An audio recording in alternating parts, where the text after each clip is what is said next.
जेव्हा मला जॉब सोडावा लागला तेव्हा काय झालं, घरात बसून असं म्हणजे माइंड आपलं एक्सेप्ट करायचं नाही की आपण रिकामं राहावं. तर सतत बिझी राहायची सवय झाली होती. तब्येतीसाठी खरं तर चांगलं नाहीये, की त्याला फार हेवी फॅटी किंवा फार हेवी प्रोटीन असणारं, फॅटी ॲसिड्स असणारं त्याला खाद्य दिलं जातं आणि त्याचं वजन वाढवलं जातं.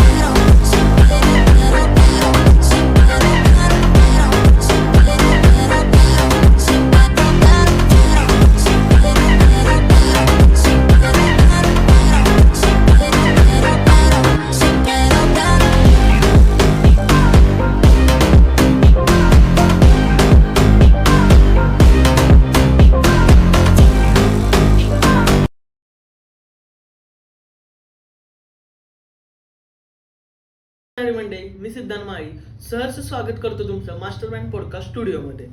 सो आज आपण नेहमीप्रमाणे अशा एका व्यक्तीला भेटत आहेत जे स्वतःचा बिझनेस करत आहेत. त्या पण एका स्त्री. सो त्यांचं कोंबडी पालन असं पोल्ट्री फार्म आहे. सो स्वागत करतो मी सारी. माझं नाव सारिका पाटील. मी गेली जवळ-जवळ 13 वर्षांपासून गावरान कोंबडीपालन गावरान कोंबडीपालन या क्षेत्रामध्ये काम करते आहे. सांसवली गावरान कोंबडीपालन फार्म या नावाने माझं राजमाची या ठिकाणी माझा गावरान पोल्ट्रीचा बिझनेस आहे. ओके, मला एक गोष्ट सांगा मॅम, तुमच्या आयुष्यातले टर्निंग पॉइंट असं कोणता आहे? मी गावरान कोंबडी पालनाकडे वळले हाच माझ्या आयुष्यातला सगळ्यात मोठा टर्निंग पॉइंट आहे. कारण मी 2012 पर्यंत जॉब करत होते आणि काही कौटुंबिक कारणामुळे मला जॉब सोडावा लागला आणि त्यानंतर मी गावरान कोंबडी पालन फार्म चालू केला आणि हाच एक म्हणजे उद्योजकतेकडे माझा जो प्रवास सुरू झाला, तोच माझा सगळ्यात मोठा टर्निंग पॉइंट होता. ओके, पण मला एक सांगा, कोंबडी पालनच का, असंच का, ह्याचं काय कारण? असं म्हणजे ऍक्च्युअली मी जोपर्यंत जॉब करत होते, मी 2012 पर्यंत मी जॉब करत होते. जॉब नंतर जेव्हा मला जॉब सोडावा लागला तेव्हा काय झालं, घरात बसून असं म्हणजे माइंड आपलं एक्सेप्ट करायचं नाही की आपण रिकामं राहावं. तर सतत बिझी राहायची सवय झाली होती. मला जॉबही शिक्षणानंतर लगेचच मिळाला. म्हणजे मी डिप्लोमाला असतानाच माझं कॅम्पस थ्रू सिलेक्शन झालं होतं. सो मी लगेच जॉबला पण लागले होते. सो त्यामुळं सतत असं बिझी बिझी राहायची सवय झाली होती. मग जेव्हा मी जॉब सोडला तेव्हा घरात तो वेळ जात नव्हता आणि म्हणून मग मी आमचं जे शेत होतं तिथं मी जायला सुरुवात केली आणि मग मी तिथं गेल्यावर इथं आपण काय करू शकतो का या गोष्टींबद्दल मी विचार केला. तेव्हा बरेच म्हणजे जे शेतीबरोबर व्यवसाय केले जातात, ज्याला आपण शेतीपूरक म्हणतो, की डेअरी फार्मिंग असेल, गोट फार्मिंग असेल, फिश फार्मिंग असेल, अशा सगळ्या व्यवसायांचा अभ्यास केल्यानंतर असं लक्षात आलं की माझं बाळ लहान होतं, तर तिला सांभाळून मी काय बेस्ट करू शकेल. तर मला त्याच्यामध्ये कोंबडी पालन हा विषय मला आवडला. का आवडला? कारण याच्यामध्ये कम्पॅरेटिव्हली शारीरिक कष्ट फार कमी होतं आणि थोडा वेळ देऊन सुद्धा मी हा व्यवसाय करू शकेन असं मला वाटलं त्यावेळेस आणि म्हणून मी या व्यवसायाकडे वळले. दुसरं महत्वाचं कारण म्हणजे की या व्यवसायामध्ये आहे ना, इनिशियल इन्व्हेस्टमेंट पण खूप कमी लागते. म्हणजे खूप कमी पैसे गुंतवून तुम्ही हा व्यवसाय सुरू करू शकता. अगदी सोप्या भाषेत सांगायचं झालं तर फक्त 5,000 रुपये गुंतवून सुद्धा तुम्ही कोंबडी पालन सारखा व्यवसाय सुरू करू शकता. तर सगळ्या गोष्टींचा विचार करून, कारण मी तोपर्यंत मी जॉब करत होते, सो व्यवसायाची अशी मानसिकता नव्हती, त्यामुळे मी कोंबडी पालन हा व्यवसाय त्यावेळेस निवडला. मग मला एक सांगा मॅम, तुम्ही जो हा व्यवसाय निवडला ह्यासाठी जी इन्व्हेस्टमेंट होती ती कुठून तुम्हाला जनरेट झाली? की घरातून दिली का तुमच्या जवळची किंवा लोन अशा टाइप मध्ये? हा नाही, मी जेव्हा सुरुवात केली, ऍक्च्युली ही सुरुवात पण आमचं एक शेड होतं ऑलरेडी, जे आम्ही गाईसाठी बनवलं होतं. हा, जमिनी जिथं आम्ही जमीन घेतली होती तिथंच एक शेड आम्ही बनवलं होतं गाईसाठी. तर ते काही आमच्या कामगार सोडून गेल्यामुळे ते शेड आमचं रिकामच होतं. मग त्या रिकाम्या शेडचाच वापर करून मी हा व्यवसाय सुरुवात केला. मी अगदी कमी इन्व्हेस्टमेंट, म्हणजे सुरुवातीला मी फक्त 36,000 रुपये, पहिल्या बॅचला माझा सगळा खर्च मिळून 36,000 रुपये आला होता त्या काळात आणि ती म्हणजे माझ्या मिस्टरांनीच ती इन्व्हेस्टमेंट केली होती. लोन वगैरे असं काय मी घातलं नव्हतं. अगदी इन्व्हेस्टमेंट केली. तर तुम्ही स्टार्टिंगला किती कोंबड्या घेऊन कितीपासून सुरुवात केली? की मी थोडासा कॉन्फिडन्स येण्यासाठी म्हणून मी फक्त 50च पक्षी भरले होते आणि 50 पिल्लांपासूनच आपण सुरुवात ही केली. आणि आता त्याचे पक्षी किती झाले? आता टोटल जर माझ्या शेडची कपॅसिटी तुम्ही काढली तर 3,000 प्लस पक्षी आपण सांभाळू शकतो. या लेवलचे शेड आहे आपलं. Very nice. स्टार्टिंगला तुम्हाला ह्याच्यामध्ये काही प्रॉब्लेम लागले फेस का? करावे लागले का? हो, नक्कीच. हो, नक्की. मला प्रॉब्लेम फेस करावे लागले. ते म्हणजे मार्केटिंगच्या बाबतीत, की पक्षी पिल्लं घेणं, वाढवणं खूप सोपं असतं. पण ते विकून दाखवणं फार अवघड होतं आणि बरोबर. तिथं मला सुरुवातीला खूप त्रास झाला. ओके. ह्या ज्या गोष्टी आहेत, त्या लोकांकडनं तुम्हाला काय रिस्पॉन्स आलाय? जे तुमच्या घरातले झाले, शेजारी वगैरे असे? अगदी. आता मार्केटिंग जर आपण बघायला गेलो, तर आत्ताच्या घडीला मार्केटिंग खूप सोपं झालेलं आहे. कारण आता सोशल मीडियाचा बरोबर, सगळ्यात सोशल जास्त मीडियावर. वापर केला जातो, की तेव्हा आम्ही जेव्हा बिझनेस सुरू केला, तेव्हा Android फोन हा कन्सेप्ट जस्ट मार्केटमध्ये आलेला. तेव्हा YouTube, Facebook किंवा हे असला म्हणजे मला व्यक्तिगत ते काहीच जमत नव्हतं किंवा नाहीच. मग जेव्हा मार्केटिंग करायची वेळ आली, तेव्हा सुरुवातीला फक्त एक 2x2 चा बोर्ड मी बाहेर लावला होता, की देशी कोंबडा-कोंबडी मिळेल. पण त्यातनं मला अपेक्षित कस्टमर मिळत नव्हते. मग त्यावेळेस मी अक्षरशः कराडचे बाजार, कासेगावचा बाजार, अगदी मलकापूरपर्यंतच्या सगळ्या बाजारांमध्ये बसून मी कोंबड्या विकलेल्या आहेत. आणि त्रास जो झाला तो तिथेच झाला. लोकांचा बघण्याचा दृष्टिकोन जो म्हणतो आपण, की अ, आणि एक महिला म्हणून त्रास होण्यापेक्षा एक सुशिक्षित महिला म्हणून जास्त झाला.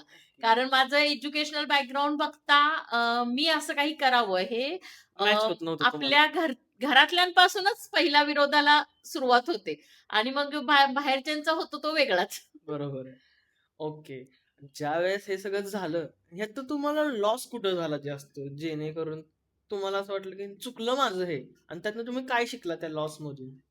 जेव्हा इनिशियली बर्ड हँडलिंगचा आपल्याला अनुभव नव्हता, त्यामध्ये मला थोडासा लॉस झाला, की बाजारात जेव्हा मी पक्षी घेऊन जायचो, तेव्हा असं कॅरेटमध्ये कोंबाकोंबी झाल्यामुळं वगैरे पक्ष्यांची मर होणं, असे प्रकार. मलकापूरला आम्ही एकदा पक्षी घेऊन गेलो होतो. 50 पक्षी आम्ही बाजाराला नेले होते आणि हीट जास्त असल्यामुळे आम्ही गाडीतच कॅरेट ठेवले आणि त्यावेळेस मला मोठा लॉस म्हणजे एक 10 ते 11 पक्षी माझे त्यात दगावले. आणि तो माझ्याने म्हणजे माझ्या मते तो माझा मोठा लॉस होता. आणि शिकला त्यानंतर काय मग मी तुम्ही त्यातनं? काळजी घेतली, की आपल्याला म्हणजे हे जिवंत जीव आहे तो आणि त्याला जीव म्हणून आपण हाताळलं पाहिजे. हां. हे मी त्यातनं शिकले आणि मग त्याप्रमाणे आपण सुधारणा करत गेलो. आणि त्यानंतर असं कधी झालं का तुम्हाला परत ही गोष्ट तुमच्याकडून नाही. चुकून त्यानंतर वगैरे? नाही कधी झालं. त्यानंतर मला कधी बाजारातही नाही बसावं लागलं ॲक्चुअली. पहिल्या 1, 2, 3 बॅचेसचं मार्केटिंग होईपर्यंत मला त्रास घ्यावा लागला. पण आत्ता त्याचं फळ मिळतंय म्हणावं लागेल, की आत्ता आपण आठवड्याला आपले 1000, 1500, 2,000 पक्षी येतात झाड लावले तर आणि फळं भेटत चालली हां. थोडक्यात. आणि सगळं आपलं म्हणजे शेडवरनं आपलं सगळं मार्केटिंग होतं. आता कुठेही आपल्याला व्यापाऱ्याला पक्षी द्यावा पुरुषांना पण सध्याच्या मार्केटमध्ये मार्केटिंग करायला अवघड जातंय. तुम्ही त्या टाइम मध्ये मार्केटिंग कशा टाइप मध्ये केलं जेणेकरून की एका महिलेला एखाद्या स्त्रीला मार्केटमध्ये उतरून मार्केटिंग करणं त्यावेळेस तर पॉसिबल नव्हतं आणि ते तुम्ही कसं केलं पॉसिबल? जसं भारतीय संस्कृती आपण म्हणतो, की ही पुरुष प्रधान संस्कृती आहे. बरोबर. तर ती जरी आता आपण म्हणत असलो, स्त्री-पुरुष समानता आली असली, तरी मला नाही वाटत की ती सगळीकडे आलेली हां, आहे. बरोबर आहे. तर आपल्या घरापासूनच आपण ते अनुभवतो आणि जसा ह्या संस्कृतीचा पहिल्याच्या काळातल्या स्त्रियांना जसा त्रास झाला, तसा मलाही झाला नॅचरली. जेव्हा मी बाजारात कोंबडे घेऊन जायचे, तेव्हा इतर बरेच पुरुषच असायचे तिथं. बरोबर. तर तिथं आपल्याला थोडंसं हीन समजलं जाणं, दुय्यम स्थान देणं, ह्या गोष्टी तेव्हाही घडल्या. पण कालांतराने आपण त्याच्यावर सक्सेस स्टेबल मिळवलं. राहिला तुम्ही. मॅम, आम्ही ऐकलं की चांद सावली ही फक्त ऑर्गॅनिक कोंबडी पालन करतात. सो तुम्ही याच्याबद्दल काय सांगू शकता का? हो. ऑर्गॅनिक म्हणजे काय, की आता आपण बघतो, की मार्केटमध्ये जे चिकन आत्ता मिळतं आपल्याला, तर ते बऱ्यापैकी 1.5 महिन्यांमध्ये तयार केलं जातं. म्हणजे 45 डेजमध्ये पक्षी सेल केला जातो. तर अं, जे आपल्या तब्येतीसाठी खरं तर चांगलं नाहीये, की त्याला फार हेवी फॅटी किंवा फार हेवी प्रोटीन असणारं, फॅटी ॲसिड्स असणारं त्याला खाद्य दिलं जातं आणि त्याचं वजन वाढवलं जातं. काही स्टेरॉइड्स दिले जातात, काही ग्रोथ प्रमोटर वापरले जातात आणि पक्षी लवकर तयार केला जातो. तर तो तयार तर लवकर होतो, पण तो तब्येतीला खाण्यासाठी अतिशय चांगला नाहीये. म्हणजे अजिबातच चांगला नाहीये. पण ऑर्गॅनिक फार्मिंग म्हणजे काय, की त्याला त्याच्या पद्धतीने वाढू द्यायचं. त्याला कुठलंही हेवी अँटिबायोटिक किंवा हेवी औषध किंवा कुठलंही वाढीसाठी एखादं टॉनिक असलं काही आम्ही देत नाही. आणि ऑर्गॅनिकचा अर्थ काय, की आपण जेव्हा आजारी पडतो, तर आपण आजीचा बटवा हा एक कन्सेप्ट होता पूर्वीच्या काळी, की आपण आता आजारी पडलं, की आपण काय पटकन डोकं दुखायला लागलं पॅरासिटामॉल खातो. पण पूर्वीच्या काळी आज्या कशा आल्याचा चहा पी, नाही काहीतरी असं आपल्याला सांगायचं, की बरोबर. त्यानं तर त्याच पद्धतीनं तोच कन्सेप्ट आम्ही कोंबडी पालनमध्ये अप्लाय केलेला आहे, की जर आजारी कोंबड्या पडल्या, तर त्याला औषधं देण्याच्या ऐवजी आम्ही ऑर्गॅनिक मेथडनं जसं फॉर एक्झाम्पल मी सांगेल, की आता सर्दी जर झाली तर आपण जसा काढा घेतो तर तसं आलं, लसूण, ओवा, दालचिनी, लवंग, मिरे वगैरे घालून आम्ही पाणी उकळवतो तुळस वगैरे घालून आणि ते पाणी आम्ही कोंबड्यांना प्यायला देतो. एक 3 ते 5 दिवस तुम्ही हा डोस जर त्यांना दिला तर लगेच त्यांची सर्दी रिकव्हर होते. आता व्हिटॅमिन ई ची कमतरता असेल त्यांच्यामध्ये तर व्हिटॅमिन ई साठी तुम्ही ऑब्व्हियसली तुम्ही मेडिकलमधनं औषध आणून देऊ शकता. पण आम्ही ते न देता आम्ही कोरफडीचा गर काढून त्यांना पाण्यामध्ये मिक्स करून देतो किंवा खाद्यामध्ये मिक्स करून ते त्यांना खायला घालतो. तर जितकं जमेल म्हणजे 99.99% आम्ही औषधं कुठलीही वापरत नाही. तर ती मेथडच आम्ही इतकी ऑर्गॅनिक आणि इतकंही ठेवलंय, की आणि त्याचा फरक मग तुम्हाला चिकनच्या टेस्टमध्ये आणि अंड्याच्या टेस्टमध्ये आमच्या ग्राहकांकडूनही आम्हाला तो लगेच रिप्लाय मिळतो, की ह्या चिकनमध्ये किंवा ह्या अंड्यांमध्ये काहीतरी वेगळं टेस्ट आहे. बरोबर. आणि तेच कदाचित छान सावलीचं USP आहे. बरोबर आहे. तर मला एक गोष्ट सांगा, ह्या सगळ्या गोष्टी करून तुम्हाला महिन्याला ह्याचं प्रोडक्शन किती येतं कोंबड्यांतून, अंडीतून? आता जेव्हा म्हणजे माझा टोटल टर्नओव्हर जर सांगायचं झालं तर ॲक्चुअली आत्ता माझं जे काम आहे ते पिल्लांमध्ये जास्त आहे. पूर्वी मी जेव्हा चालू केलं पोल्ट्री तेव्हा फक्त पिल्लं घ्यायची आणि पक्षी तयार करून तो मांसासाठी विकायचा. हे स्वरूप होतं.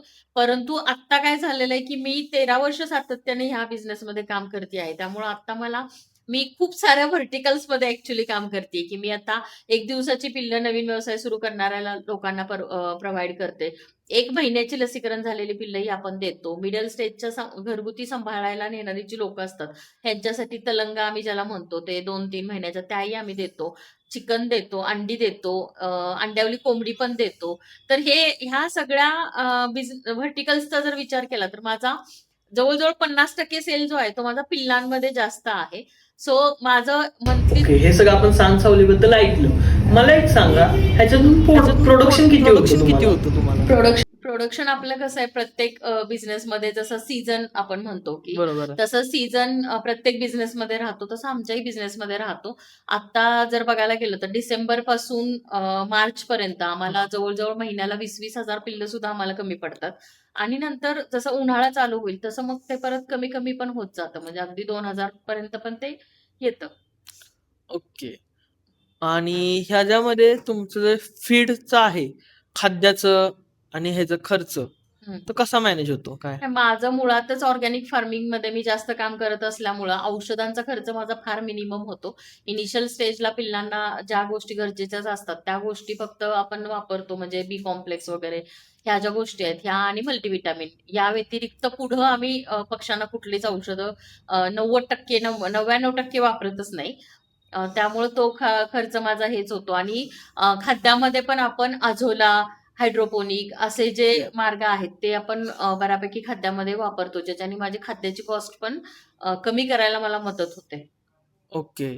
आणि ह्याच्यातून लॉस झाला, तर त्याचे तुम्ही स्ट्रॅटेजीज काय वापरता? सी कुठलाही बिझनेसमध्ये मी जसं म्हटलं, की तुम्हाला अप अँड डाउन्स म्हणजे सीझन आणि ऑफ सीझन आपण ज्याला म्हणतो तसं. तर तुम्ही जेव्हा तुमचा होल बिझनेसचं रेकॉर्ड तुम्ही मंथ वाईज न काढता तुम्ही इयरली काढलं पाहिजे. तर बरोबर. कसं होतं एखादा आता श्रावण महिना असेल किंवा नवरात्री असते, गणपती असतं, तर ह्याच्यामध्ये बऱ्याचदा मार्केटचे रेट उतरतात. हां. चिकनला, अंड्याला मागणी कमी होते. तर अशा वेळेस एखादा लॉट आमचा लॉसमध्ये पण जाण्याची शक्यता असते. तर बेटर की त्याच्या अगोदर आम्ही प्लॅनिंग असं करतो, की तिथं छोटे चिक्स राहतील म्हणजे विक्रीचा माल तिथं राहणार नाही, असंच आम्ही नियोजन करतो. पण जर समजा त्यातनं जरी आलंच, तर मग इयरली ह्याच्यामध्ये कसं तिथं जरी रेट कमी झालेला असला, तरी आषाढ्यामध्ये आमच्याला टॉपचा रेट असतो. तर तिथं ते इयरली जर आपण कॅल्क्युलेशन केलं, तर ते प्रॉफिटमध्येच दिसतं तुम्हाला. ओके. हं. आणि हे जर सगळं झालं, तर गव्हर्नमेंटकडून तुम्हाला काय हे आहे का हो तुम्हाला आहेत की यासाठी पंचायत समिती थ्रू वगैरे योजना येतात. योजना? 100 पक्षांची, 200 पक्षांची, अगदी 1000 महसूल पक्षांपर्यंतही, अगदी 50 लाखाची सुद्धा एक नॅशनल लाईव्हस्टॉक मिशन म्हणून एक योजना आहे, की ज्याच्यामध्ये 50 लाखांपर्यंत गुंतवणूक तुम्ही केली तर 50% सबसिडी म्हणजे 25 लाख लोन आणि 25 लाख सबसिडी तुम्हाला मिळते. तर ओके. अशा बऱ्याच साऱ्या योजना आहेत त्याच्यामध्ये कोंबडी पालनामध्ये. आणि एक गोष्ट, ह्या बिझनेसमध्ये प्रॉफिट आणि मार्जिन काय विषय आहे? कसं काय? प्रॉफिट मार्जिन डिपेंड करतं की तुम्ही होलसेलिंग मध्ये काम करताय का तुम्ही रिटेलिंग मध्ये काम करताय. जेव्हा लोक बल्कमध्ये 3000 5000 पक्ष्यांचं शेड करतात आणि तो पक्षी तयार करून व्यापाराला विकतात, तेव्हा अगदी 5-10% पण हा बिझनेस करावा लागतो. आणि ओके. रिटेलमध्ये जो व्यक्ती काम करतो तो अगदी 50% प्रॉफिट ठेवून पण तो हे करू शकतो. तर ओके. इन मिडल तुम्ही म्हणजे सरासरी जर तुम्ही काढली तर 25 ते 30% प्रॉफिट मध्ये तुम्ही काम करू शकता. मला एक सांगा की जे तुमचं बिझनेसचं डेली रुटीन कसं असतं काय? बिझनेसच्या डेली रुटीन मध्ये आमच्या कसं असतं की भर उन्हामध्ये दुपारच्या वेळेला आमच्या पक्ष्यांना खायला देऊन चालत नाही. त्यामुळं आम्हाला सकाळ सकाळी म्हणजे अगदी सूर्य उगवायच्या आत म्हटलं तरी चालेल की म्हणजे अगदी 5ला 6लाच आम्ही खाद्य आणि पाणी पक्ष्यांचं आवरून घेतो आणि त्यानंतर मग दुपारी 4 नंतर एकदा असं सेकंड शिफ्ट ज्याला आपण म्हणू शकतो, तर सेकंड शिफ्ट आम्ही 4 नंतर त्यांना पुन्हा एकदा खाद्य पाणी वगैरे असं करतो. कोंबडी पालनामध्ये विशेषतः आहे ना, जास्त वेळ तुम्हाला इन्व्हॉल्व राहायला लागत नाही. तुम्ही सकाळी एकदा सकाळी 2 तास आणि संध्याकाळी 2 तास जरी दिले ना, तरी पुरेसे होतात. दिवसभर तुम्हाला ओके. तिथं काम करण्याची किंवा घाम घालण्याची गरज गरज नसते. नसते. हा. हायजीन आणि डिसीज ते तुम्ही कसं कंट्रोल करता? त्याची सिस्टीम कशी आहे तुमच्याकडे? हा.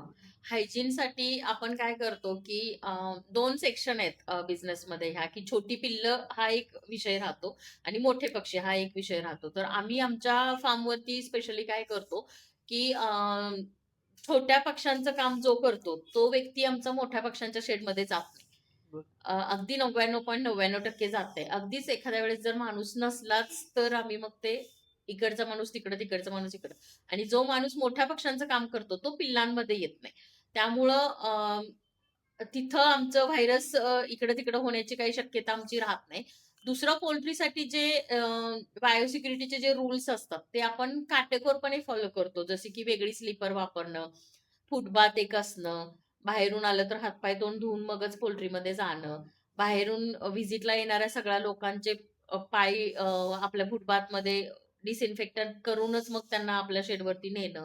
या सगळ्या गोष्टी जर तुम्ही वेळच्या वेळेला फॉलो केल्या, तर डिसीज ह्याच्यामध्ये येत नाही. पोल्ट्रीच्या बाबतीत एक जर सांगायचं झालं तर ना, याच्या म्हणजे ओव्हरऑल पोल्ट्रीमध्ये जर एखादा आजार आला ना, हं. तर तो कंट्रोल करण्यासाठी जो खर्च होतो, तो फार हेवी असतो आणि तुमचा लॉट लॉसमध्ये जाण्याची त्यात खूप मोठी शक्यता राहते. कारण अचानक जर एखादा आजार आला, तर अंड्याचं प्रोडक्शन 0 होणं, पुन्हा ते रिकव्हर करायला फार काम करायला लागणं. ह्या गोष्टी फार होतात पोल्ट्रीमध्ये. त्यामुळं तो डिसीज कंट्रोल करण्यापेक्षा आपण प्रतिबंध ज्याला आपण म्हणतो, की प्रिकॉशनरी केअरच अच्छा. आपण खरं एवढी आहे. लेव्हलची घेतो, टॉप लेव्हलची, की पक्षी आजारीच पडू नये. हवामानातील बदलांना तो सामोरा जाण्यासाठी. ओके. मला एक सांगा, त्यातून पण एखादा पक्षी आजारी पडलाच, ते तुम्हाला कसं कळतं की हा आजारी आहे पक्षी? आता अनुभवाने ते ॲक्चुअली कळतं. बऱ्याच गोष्टी आहेत त्याच्यामध्ये. जेव्हा तुम्ही खाद्य, पाणी घालायला जाता, तेव्हा आपण जेव्हा जातो ना शेडमध्ये, तेव्हा पटकन सगळे पक्षी आपल्याकडे पळत येतात. हं. तर एखादा जर नाही आला, तो साईडला बसलाय, अ, पंख वगैरे त्याचे विस्कटलेले आहेत, ॲक्टिव्ह दिसत नाहीये तो, तर हे आपल्याला शेडमध्ये गेल्यानंतर पटकन लक्षात येतं, की एखादा बाजूला बसलाय. मग त्याला तुम्ही उचलून बघितलं, तर लगेच त्याचं वेट कमी झालंय, हलका लागतोय किंवा बॉडी टेम्परेचर वाढलंय किंवा डोळ्यातनं पाणी येतंय किंवा बाबा त्याला डायरिया वगैरे झालाय, तर ह्या गोष्टी पटकन लक्षात येतात. मग आम्ही लगेच तो सेपरेट आउट करतो आणि त्याला त्या पद्धतीने ओके. त्याचं मेडिकेशन करतो. तर ओके. ते सोपं जातं. रात्रीच्या वेळेसही तुम्ही शेडमध्ये एखादी फेरी टाकली, तर घरघर आवाज ऐकायला म्हणजे घशाची घरघर वगैरे ऐकायला आली, तर सर्दीचं बाबा इन्फेक्शन होतंय, हे आम्हाला लगेच अंदाज येतो. रात्रीच्या वेळेला बसण्यासाठी आहे ना, आम्ही प्रत्येक शेडमध्ये वर त्यांना एक बांबूचे एक त्यांना गादी आम्ही करून दिलेली असती. तर सगळे पक्षी रात्रीच्या वेळेस त्यावर बांबूवरती जाऊन बसतात. मग एखादा जर त्याच्यावर बसलेला नसला, तो खालीच शेडमध्ये बसलेला असला, तर त्याचं काहीतरी बिनसलंय हे आम्हाला लगेच समजतं. मग आम्ही पटकन त्याला बाजूला काढतो आणि मग त्याचं मेडिकेशन चेक आम्ही करून. करतो. म्हणजे त्याच्याने आपल्याला आजारी पक्षी लगेच ओळखतो. ओके. आजारी पक्षी ओळखण्याचं दुसरं महत्वाचं हे असतं की त्यांच्या संडासचा कलर तर बरोबर. रक्त पडतंय, पातळ पांढरा चुन्यासारखी संडास होतीये किंवा हिरवी संडास होतीये, असं आपल्याला शेडमध्ये फिरताना सुद्धा जर कुठं पडलेलं दिसलं, तर आपण समजून चालायचं की काहीतरी बिघडलंय. तर मग त्या ह्याने तुम्ही जरा शेडमध्ये तेवढ्या पेपर पक्ष्यांमध्ये आता तुम्ही समजतं. म्हणला. आम्ही काय करतो शेडमध्ये पेपर वगैरे टाकतो. ओके. पेपरवरती मग विष्ठेचा कलर आयडेंटिफाय होतो, की पेपरवर विष्ठा पडल्यामुळं कारण खाली बुश्शात किंवा तुसमध्ये विष्ठा हां. पडली तर आपल्याला आयडेंटिफाय करणं अवघड जातं. मग आम्ही पेपरवर टाकतो. मग पेपर पर्टिक्युलर एक पक्षी तुमच्या नाही लक्षात येणार. पण हां. ह्या लॉटमध्ये काहीतरी व्हायला लागलंय, हे लक्षात आल्यावर तुम्ही लगेच एखादं प्रिकॉशनरी औषध त्याला दिलं, की ते कमी व्हायला मदत होते. आणि मग पर्टिक्युलर एक पक्षी तुमच्या लक्षात कसा येतो, जसं मी मगाशी सांगितलं, की तो साइडला साइडला बसलाय, बसतो. पंख वगैरे विस्कटलेत, खाद्य खायला येत नाहीये, पाणी प्यायला तो पटकन येत नाहीये. तर अशा ह्याच्यावरून पण तो तुमच्या लक्षात येतो लगेच. ओके. मला एक सांगा अजून, की जे पक्षी आता मरतात, काही विकले जातात किंवा काही जन्माला येतात, ह्याचं तुम्ही रजिस्टर करून ठेवता का ह्या सगळ्या गोष्टी? हो, प्रत्येक धंद्यामध्ये जसं इनवर्ड, आउटवर्ड असतं, हां. तसं आमच्या ह्याच्यातही लॉट वाईज आपण त्याचं जसं आपण पेशंटचा केस पेपर तयार करतो, हां. तसं प्रत्येक लॉट जेव्हा आज आता समजा माझ्याकडे एक 2,000 पक्षी आले, हं. तर त्यांचं आज आले तर आम्ही त्याला डेट ऑफ बर्थ, डी म्हणतो आम्ही त्याला. तर त्याचा डी लिहिला जातो. मग किती पक्षी आले. मग त्यातनं मी समजा एक 7व्या दिवशी एक 200 विकले. मग शिल्लक किती राहिले. मग त्या दरम्यान 7 दिवसात त्यात समजा एक 4 गेले म्हणजे मोर्टॅलिटी झाली. तर ते सुद्धा त्याच्यामध्ये सगळं रेकॉर्ड लॉट वाईज मेंटेन केलेलं असतं. त्याच्यावरूनच तर आपल्याला प्रॉफिट आणि लॉस पण आपला समजतो. हां. आपला खर्च किती झाला आणि आपल्याला त्या लॉटमध्ये आपण पैसे किती मिळवले, हे रेकॉर्डही आपल्याला ठेवायला सोपं जातं. ओके. ह्या सगळ्या गोष्टींमध्ये फार्म मॅनेज करणं अवघड आहे का लेबर मॅनेज करणं अवघड आहे? मेनली. ऑब्व्हियसली लेबर मॅनेजमेंट हां, हां. फार अवघड आहे कारण भेटत नाहीत लेबर. पोल्ट्रीमध्येच असं नाही, प्रत्येकच प्रत्येक बिझनेसमध्ये लेबर ठिकाणी हेच आहे. मॅनेजमेंट करणं फार अवघड आहे. पोल्ट्री मॅनेज करणं तसं फार सोपं आहे. तुम्ही जर बेसिक गोष्टी आणि वेळच्या वेळेला जर गोष्टी तुम्ही सगळ्या केल्या, जसं की त्यांचं व्हॅक्सिनेशन तुम्ही वेळच्या वेळेला केलं, जे बायोसिक्युरिटीचे नियम मी सांगितले तुम्हाला, ते तुम्ही वेळच्या वेळेला सगळं फॉलो केलं, तर पोल्ट्री मॅनेज करणं खरं तर खूप सोपं आहे. ओके.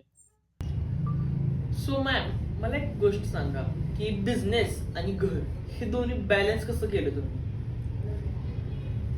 प्रत्येक काम करणारी नोकरी किंवा बिझनेस करणाऱ्या स्त्रीच्या मनात एक खंत थोडी राहतेच, की तिला घराला पुरेसा वेळ देता येत नाही.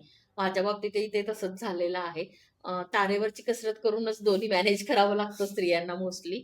पण बऱ्यापैकी लवकर पहाटे उठून, मुलींचे डबे वगैरे आवरून, मग सगळं शेडवरचं आवरणं आणि कोंबडी पालन या व्यवसायामध्ये ना दुपारच्या वेळेस तुमचा वेळ बराच रिकामा राहतो. त्यामुळे त्या काही जबाबदाऱ्या आहेत, ते दुपारच्या वेळेत आपण कंप्लीट करू शकतो. अशा पद्धतीनंच केलं ते. ओके. आणि तुमची ह्या जर्नीतली सगळ्यात मोठी अचिव्हमेंट काय आहे? पोल्ट्रीमध्ये किंवा गावरान कोंबडी पालनाच्या बाबतीत जर सांगायचं झालं, तर बऱ्याच साऱ्या अचिव्हमेंट आत्तापर्यंत मी मिळवलेल्या आहेत ह्याच्यामध्ये. त्यातली पण पहिली ज्याच्यामध्ये काय अशी? सगळ्यात पहिली म्हणजे की केंद्र सरकारकडून आहे ना, अंडी दिवस ऑक्टोबरमधल्या दुसऱ्या बुधवारी अंडी हं. दिवस साजरा केला जातो. ज्याच्यामध्ये आहे ना, आपल्या ॲनिमल हजबंडरी या विभागाकडनं जगभरातल्या 30 यशस्वी पोल्ट्री उद्योजकांच्या सक्सेस स्टोरीज पब्लिश होतात. तर त्याच्यामध्ये माझी सक्सेस स्टोरी जेव्हा मला 8 वर्ष पूर्ण झाली होती माझ्या बिझनेसला, तेव्हा माझी सक्सेस स्टोरी त्याच्यामध्ये पब्लिश झाली. ही माझ्यासाठी खूप मोठी अभिमानाची गोष्ट होती. याच्या व्यतिरिक्त एबीपी माझाला नवदुर्गा, शेतीतील नवदुर्गा हा एक हे असतो नवरात्राच्या ह्याच्यात. तर त्याच्यामध्येही माझी मुलाखत झाली होती. याच्या व्यतिरिक्त रेडिओवरती पण बरेचसे माझे रेडिओ टॉक झालेले आहेत, पोल्ट्री ओके. रिलेटेड फक्त.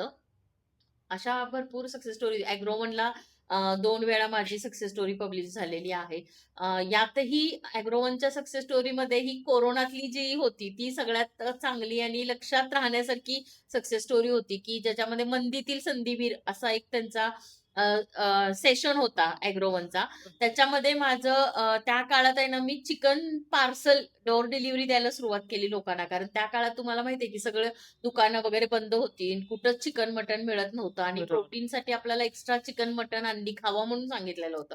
तो आम्ही सकाळी अक्षरशः 7 वाजायच्या आत म्हणजे चे पोलीस रोडला येण्या अगोदर आम्ही प्रत्येक घरामध्ये ऑर्डर आम्हाला आदल्या दिवशी WhatsAppवर, फोनवर यायच्या. त्या आम्ही घ्यायचो आणि अक्षरशः रात्री 2-2, 2:30 वाजता शेडवरती जाऊन स्वतः पक्षी कट करायला शिकून म्हणजे मिस्टर करायचे, मी नाही. तर मिस्टर स्वतः कट करायला शिकले आणि तेव्हा आम्ही चिकन कट करून, स्वच्छ धुवून, व्यवस्थित पॅकिंग करून 7च्या आत सगळ्या ग्राहकांना आम्ही ते घरपोच देत होतो. तेव्हाची सक्सेस स्टोरी सांगायची झाली तर 70 दिवसांमध्ये आम्ही जवळ-जवळ 2.5 लाखाचा सेल केला होता. 70 की दिवसात. 70 दिवस जे होते आपले 21 मार्चला लॉकडाऊन पडलं होतं. तिथून मे अखेर 70 दिवसांमध्ये आहे ना, आम्ही जवळ-जवळ 2.5 लाखाचा टर्नओव्हर आमचा झाला होता. ओके. व्हेरी ते नाईस. सगळ्यात मोठं आणि हा जो बिझनेस तुम्ही किती दिवस झालं किंवा किती वर्ष झाला करताय तुम्ही? 13 वर्ष कंप्लीट झाले. 13 वर्ष कंप्लीट झाली. आणि तुम्हाला असं तुमच्या नावाचा एखादा ब्रँड लॉन्च करायची अशी इच्छा वगैरे काय? हो, इच्छा म्हणण्यापेक्षा स्वप्न आहे ते. ओके. आणि लवकरच आपण ते पूर्ण करू, की गावरान अंड्यांमध्ये आपल्याला आपला सांसावलीचा एक ब्रँड तयार करायचा आहे. त्याचबरोबर जे चिकन आम्ही आत्ता रॉ चिकन आपण मार्केटमध्ये देतोय, तर आम्ही जसं सांगितलं, की आमची फार्मिंगची पद्धत पूर्ण ऑर्गॅनिक आहे. त्यामुळे चिकनमध्ये तुम्हाला नक्कीच टेस्टमध्ये बदल जाणवतो 100% तुम्हाला. तर ते चिकन जसं पुण्या-मुंबईला असं पॅकिंगमध्ये चिकन येतं, तर तसं पॅकिंगमध्ये सांसवलीच्या नावाने ते चिकन घरोघरी जावं आणि अंडी ही आपली अगदी कराडमध्येच नाही तर अगदी पुण्या-मुंबईपर्यंत सक्सेस ह्या शब्दाचा अर्थ सांगा तुमच्या शब्दात. सक्सेस या शब्दाचा अर्थ म्हणजे प्रत्येकाने आपल्या घेण्यावरती आहे. कुणाला रात्रीच्या वेळेस शांत झोप लागली म्हणजे सक्सेस मिळवल्यासारखं वाटतं. कुणाला बँकेमध्ये 1 कोटीचा बँक बॅलन्स झाल्यावर सक्सेस मिळवल्यासारखं वाटतं.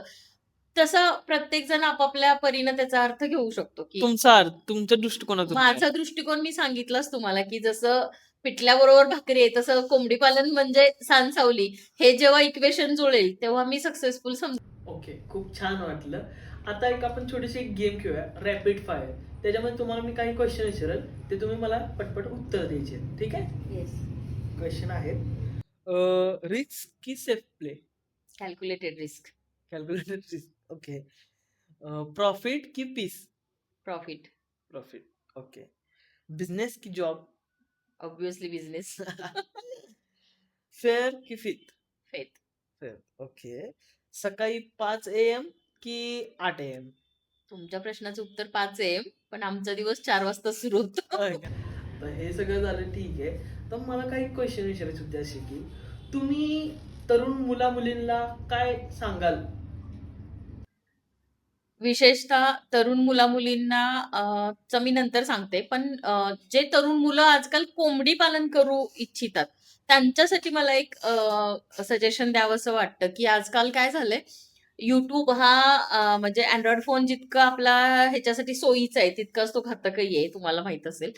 तर YouTubeवर आजकाल लोकं आहे ना सक्सेस स्टोरीज बघतात. तुमच्यासारखी तरुण मंडळी, की यांनी कोटी कमवले, त्यांनी लाख कमवले.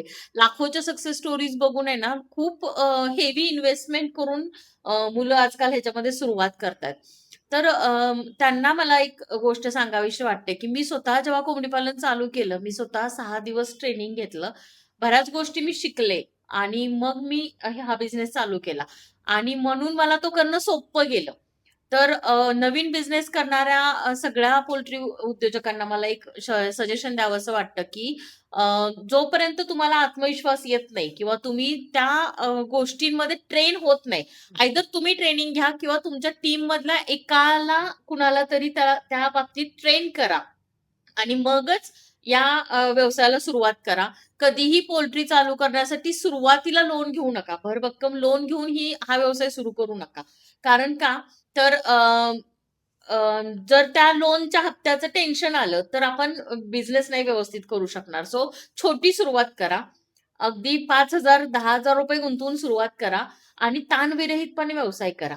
आणि जोपर्यंत तुम्हाला कॉन्फिडन्स येत नाही, किती पक्षी आपण हँडल करू शकतो याचा कॉन्फिडन्स येत नाही, तोपर्यंत झटपट श्रीमंत होण्याच्या हव्यासापोटी 500 पक्ष्यांचं, 1000 पक्ष्यांचं, 3000 पक्ष्यांचं, 5000 पक्ष्यांचं असं शेड करायच्या नादाला लागू नका. तुम्ही आधीच प्रत्येक गोष्ट ह्यातली शिका आणि मग तुम्ही मग ह्या व्यवसायाला सुरुवात करा.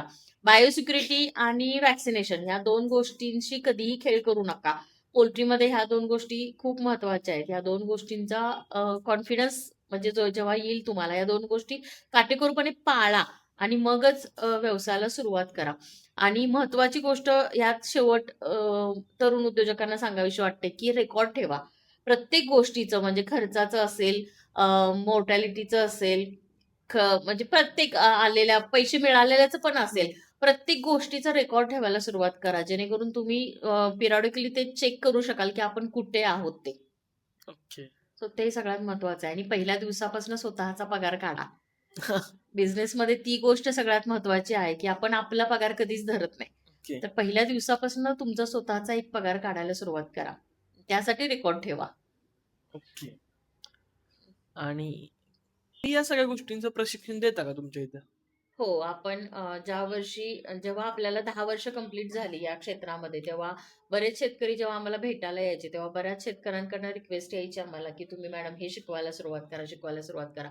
मग त्यामुळं जेव्हा आपल्याला 10 वर्ष पूर्ण झाली, तेव्हा 2023 पासून आपण ह्या गोष्टीचं म्हणजे गावरान कुक्कुटपालनाचं 1 दिवसीय ट्रेनिंग आपल्या फार्मवरती घेतो. प्रत्येक महिन्याच्या पहिल्या रविवारी ते ट्रेनिंग असतं. त्याच्यासाठी रजिस्ट्रेशन करून तुम्ही अप्लाय करू शकता. सगळ्यांसाठी आपण ते ट्रेनिंग घेतो. माझ्या ट्रेनिंगच्या बाबतीत अजून युनिक पॉइंट असा आहे, की मला आहे ना कृषी विज्ञान केंद्र कालवड्याचं जे आहे, त्यांनी माझ्याशी एमओयू केलेला आहे. त्यामुळं मी ट्रेनिंग जरी माझं प्रायव्हेट असलं, म्हणजे मी घेत असले प्रायव्हेटली, तरी तुम्हाला सर्टिफिकेट मात्र गव्हर्नमेंटचं प्रॉपर आयसीआरचं दिलं जातं. आता तुम्ही म्हणाल, की ह्या सर्टिफिकेटचा काय उपयोग? तर हां. जेव्हा तुम्ही शासकीय योजनांसाठी वगैरे अप्लाय करता, तेव्हा तुम्हाला कंपल्सरी ट्रेनिंग सर्टिफिकेट हे असावंच लागतं. त्याच बरोबर जर तुम्हाला तुमचा प्रोजेक्ट भविष्यात वाढवायचा असेल, तुम्हाला बँक लोन वगैरे करायचं असेल, तरी सुद्धा तुम्हाला ट्रेनिंग सर्टिफिकेट कंपल्सरी लागतं. आणि आपण ते प्रॉपर गव्हर्नमेंटचं आयसीआरचं सर्टिफिकेट देतो. ओके. सो मगाचच क्वेश्चन कंटिन्यू करत, हं, की मी विचारल्याप्रमाणे, की तुम्ही तरुणांना काय सांगाल? हं. तरुण जे नव्यानं बिझनेस सुरू करतायत, हां. जसं हे तुमच्यासाठी पण लागू होईल, की तुमच्या मास्टर ब्रँड पॉडकास्टचा हां. स्टुडिओ तुमची नवीन सुरुवात आहे.